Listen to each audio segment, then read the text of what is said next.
Hi everyone, it's Miss Vicky. I am back with day 4 of Advent reading, and today's book is The Christmas Angel by Hans Wilhelm. So let's jump right in and see what today's story is about. There was great excitement in heaven. The angels had learned that the Son of God would soon be born in the little town of Bethlehem. He would be called Jesus. The news spread from cloud to cloud. "We are going down to earth to welcome the baby." The smallest angel was the most excited of all.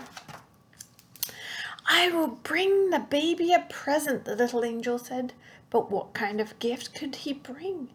He didn't have anything that would be good enough for the Son of God. He thought and thought. Finally, he had an idea. "I'm going to make up a song for him." Now the little angel had never made up a song before, but that didn't stop him. "The song will come from my heart," he said. The little angel began to hum a tune, and in no time at all he had finished his song. "Baby divine, king from on high, I come to sing you a lullaby. I bring you this gift on the day of your birth. Now I can go home. I found heaven on earth." Then he ran to join the other angels. They were just getting ready to leave. "Wait," his guardian angel said. "I am sorry, but we cannot let you come with us. Look at your wings. They are much too small for such a long journey." The angel burst into tears. "That isn't fair," he cried. "I want to see the Son of God too." The big angels lifted up their wings and rose above the clouds. "Don't cry, little one," his guardian angel called out. "We will tell you all about it when we return. Be careful while we are gone. Don't go too close to the edge of the clouds." Then they all flew off. Oh dear. The little angel couldn't believe it. "How could they leave me behind?" he sobbed. After a while, the little angel started to feel lonely.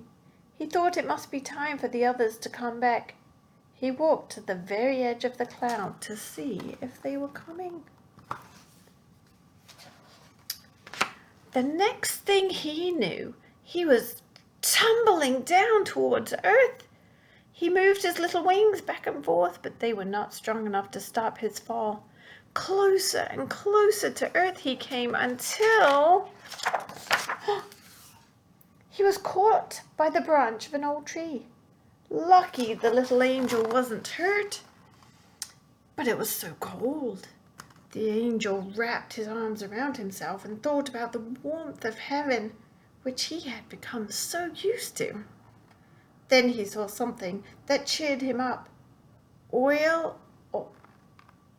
Off in the distance, hidden behind some olive trees, stood a tent. It must be warm inside that tent, he thought, and he made his way through the olive trees.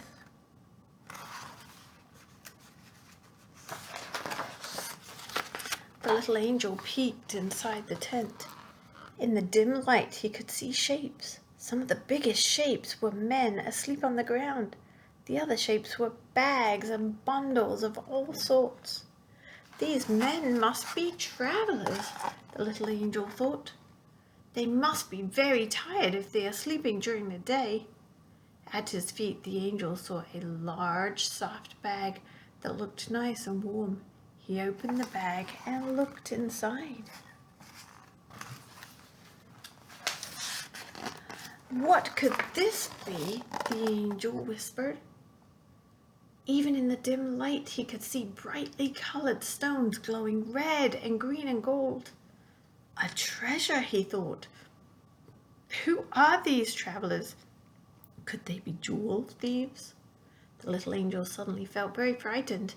Just then he heard a sound. The men were waking up. Quickly! The little angel crawled into the bag and closed it. It was not very comfortable inside the bag, but at least it was warm.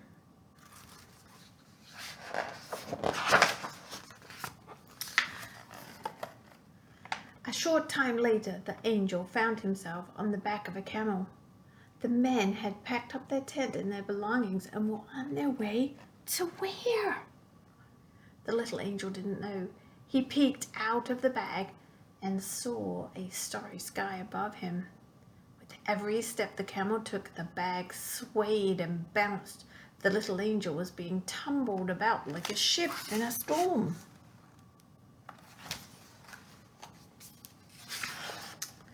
The little angel had never felt so frightened. He remembered how safe he had been in heaven. Would he ever see it again? He was alone. He was very uncomfortable.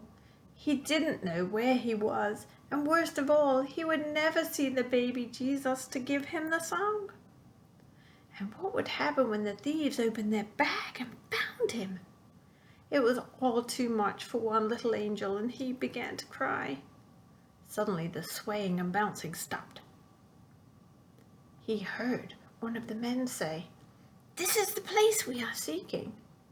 Then the angel watched in fear as the flap of the bag was lifted.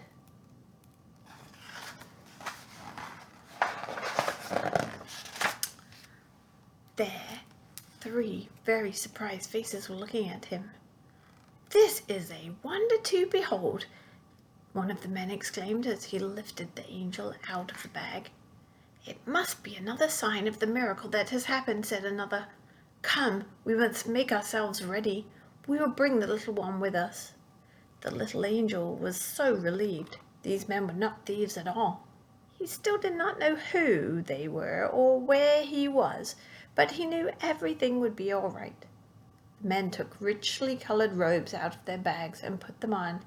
On their heads they placed crowns of gold and jewels. Who do you think they are?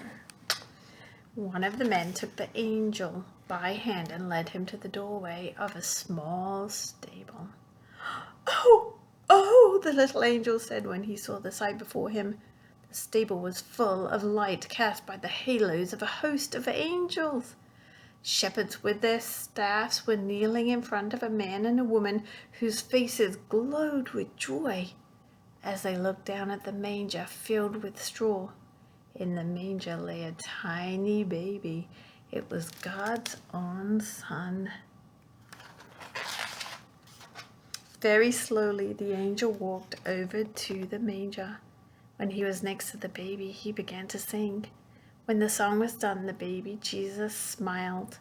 The smile told the little angel that Jesus knew the song had come from his heart. "Baby divine, king from on high, I came to sing you a lullaby.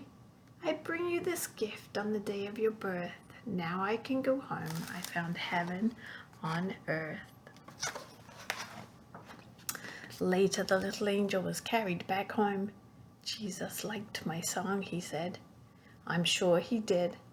Then, with a happy smile, the little angel fell asleep. Isn't that a very cute story? He did end up seeing baby Jesus in the end anyway, and he did get to sing his song. I hope you guys have a fantastic day, and if you're going to bed, a good night's sleep, and I will see you tomorrow for day 5.